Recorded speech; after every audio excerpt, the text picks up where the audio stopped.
कोटड़ी में सिंधियाना news network की reporter Hasnain सुमर मौजूद बज़्म ग़ालिब मलकानी ऐं सगा शाख कोटड़ी के गॾियल सेकाट सां सिंध के सियासी समाजी अगवान सूफ़ी मंच इंसान मुमताज़ अली सुमर की पहिरीं वर्ज़ी सिंध लाइब्रेरी ख़ुदा जी वसंदी कोटड़ी में थी, जंहिंजी सदारत सिंध के बेहतरीन शाइर ग़मदल लाखेर कई। मेहमान ख़ास एहसान आकाश गाडही, एज़ाज़ी मेहमान लोंग मल्हा, प्यार अली प्यार, चाचो मिस्री जमाली, ग़ुलाम असगर गाडही, ग़ुलाम मुस्तफ़ा काबूरो ऐं ज़ुल्फ़ार अली हालात मेहमानन में शामिल हुआ।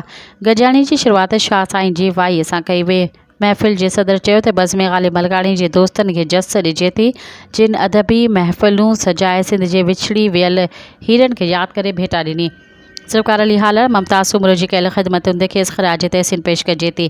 एहसान आकाश लोंग मल्हा ऐं रोशन ॾीपर पंहिंजे नकोर शाइरी ॿुधाए, जॾहिं त सुघड़न अली गुल रिंद अली अकबर ख़ासकेली लफ़्ज़नि जी भेटा ॾिनी। राॻियुनि में प्यार अली प्यार, अली अकबर ख़ासकेली, उस्ताद नियाज़ हुसैन ख़ासकेली राग ॻाए महफ़िल ते सहरतारी करे छॾियो, जो त मिस्री जमाली, इशाद अली सोलंगी, कासिम रज़ा गाडही, कादिर आज़ाद सिंधी, रोशन ॾीपर, इशफ़ाक़ अहमद जावरी, मुख्तियार अहमद लुंड, मोहम्मद रमज़ान लाहौती समेत केतिरनि ई इल्मी अदबी शख़्सियतुनि शिरकत कई। कार्रवाई ज़ुल्फ़ार अली हालात हलाई।